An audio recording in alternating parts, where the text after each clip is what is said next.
ئەم بۆ چوونەی وا ئیسەیمە باسمان کرد عزت لەوەیایە و کرامەت لەوەیایە بەڵام زەلیلی و ئیهانە لە عەکسەکەیایە ئەمە لە لای منافقەکان عەکسە لە لای منافق و دووڕووەکان عەکسە بۆیە لە سەردەمی خۆیان کاتێ پێغەمبەری خوا کۆچی کرد بۆ مەدینە کابرایەک هەبوو بە تەمام بوو بیکەنە مەلیکی مەدینە کاتێ پێغەمبەر هاتە ئەوێ ئیتر ئیهمال کرا ئیهمال خۆی ئیهمال کرد ئەگەر ئەیتوانی وەک ئەبوو بەکر و عومەر بێ لەگەڵ پێغەمبەر صلی الله علیه وسلم بەس خۆی دەستی کرد بە دژایەتی کردنی پێغەمبەر صلی الله علیه وسلم لە پشتی پێغەمبەرەوە نوێژێ کرد بوختیانی بۆ عایشە خێزانی پێغەمبەر هەڵەبەست ئەوەی نەشێ دژ بە پێغەمبەر کردی ڕۆژێ لە ڕۆژان ناو عەشرەتەکەی خۆیان بوو دوو مناڵی ئەنساری و مهاجری بوو بە کێشەیان دوو مناڵ یەکێکیان لە ئەنسار بوو یەکێکیان لە مهاجرین بوو مهاجرەکە بۆکسێکیدا لە ئەنساریەکە مناڵی بچووک ئیتر خەبەرەکە گەیشتە ئەو یەکسەر خۆی تووڕە کرد وتی ئەمە وەک ئەوە وایە ئەڵێن عەرەب نمونەیەکی هەیە ئەڵێ سەمن کەلبەک یاکولەک سەگەکەت قەڵەوکە قەپت پیاکە تێریکە قەپت پیاکە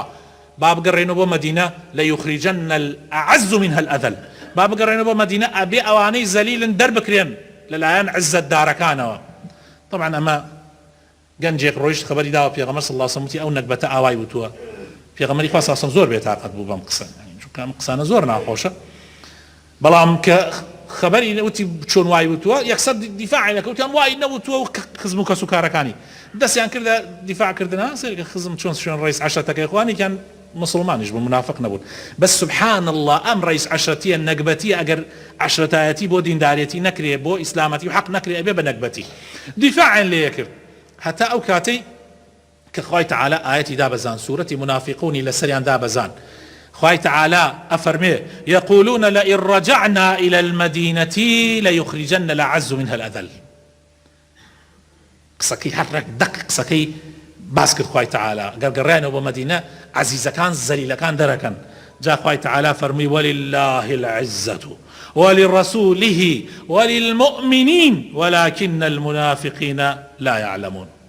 عزتي خوايا عزتي پێغەمبەرە صلى الله عليه وسلم عزت بۆ ئیماندارانە بەڵام منافقەکان نازانن والله ولا تهنوا ولا تحزنوا وأنتم الأعلون إن كنتم مؤمنين جا لەبەر ئەوە خۆشەویستەکانم پیاوچاکان هەموو جارێک جاری وا بۆ سجن کراون پیاوچاکێک لە پیاوچاکان سجن کرابوو بۆ ئەوەی لە بۆ چوونە حەقەکانی پەشیمان بێتەوە جا ئەم پیاوچاکەش بەردەوام ئەو قسەیە ئەکرد ئەی فەرموو من بەهەشتم لە سێنگ مایە ئەمە کەسی هەستی پێ ئەکا کە بەڕاستی ئەهلی دڵ بێ ئەزانێ ئەم قسەیە معنای چییە من بەهەشتەکەم لە دڵ مایە ئەگینا بەس ئاوا نوێژێکی اعتیادی بکەیت و منە نازانی باوەڕ بە قسە ناکەیت چۆن یعنی من بەهەشتم لە دڵ مایە جەنەتی فی صدری ئەگەر نەفیم بکەن لە پێناوی دینەکەی خوایە بۆم ئەبێ بە سیاحەت ئەبێ بە گەشت با نەفیم کەن لەم وڵات بۆ من بۆ ئەو وڵات لە وڵات من بە ئەم وڵات عەجایبت تێ تۆ نەفی کراوی ئەبێ بە چی ئەبێ بە سیاحەت بۆن ئەگەر بمکوژن قەتلی شەهادە کوشتنم شەهیدیە یەک لەحظەیە تۆ ناڕۆی دەرزیە بەی لای معاون تو بێ بڕۆ دەرزیەک بدا دەرزیەکە چۆن دەرزیە بەخوا ئومێدم هەیە ئەوانەی ئەهلی ئیمانن حتى لە کاتی کوشتنیشانە بنێ دەرزیەک عەزیەتیان نییە بە ئیزنی خوای پەروەردگار بە ئیزنی خوا قەتلی شەهادە یەک لەحظەیە با لێم گەڕێمەوە بۆ لای خوای پەروەردگار ئەحلە ئەمانیە خۆشەویستترین یان شیرینترین ئومنیەت و خۆزگاکانی ئێمەوە بگەڕێن بە لای خوای تەعالا بە سەربەرزی بە شەهیدی بکەوم لەگەڵ شەهیدان و لەگەڵ پێغەمبەرەکانە ئەی ئەگەر سجنم کەن ئەی سجنەکە چییە فەرمووی سجنی خەلوەیە بۆ ئەوەی بەتەنیا ئیتر بە جوانی خواپەرستی بکەم من ئومێدم ئەوە بوو ڕۆژێ لە ڕۆژان ئەزعاجم نەکەن ماڵ و مناڵ و کەس و کار و ئەمانە ئیزعاجم نەکەن بۆ خوا خەریکی عیبادەت بم سجنم ئەبێ بە خەلوە پیاوچاکان ئاوا تێگەیشتوو بەڵام ئێمە چونکە هێشتا ماومانە بگەین عینەن وەکو میوەیەک وایە ماوێ بگەیە شیرینەکەمان ماوە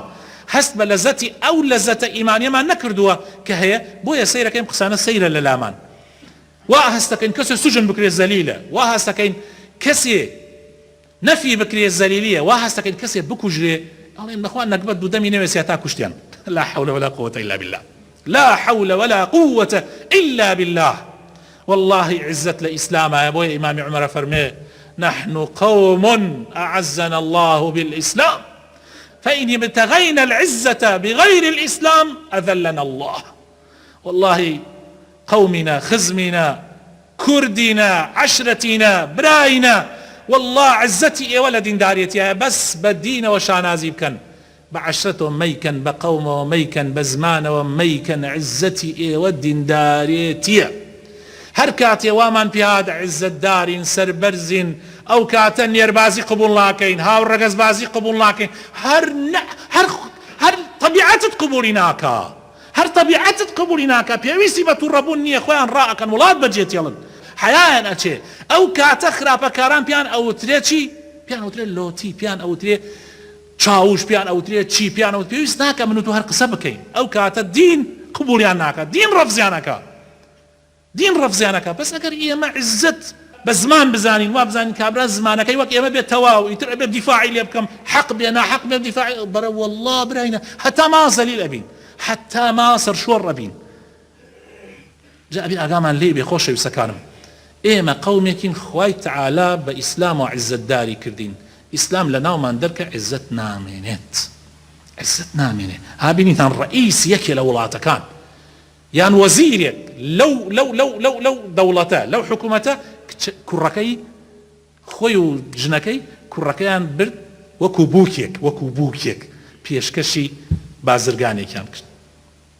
خوا پەناماندا.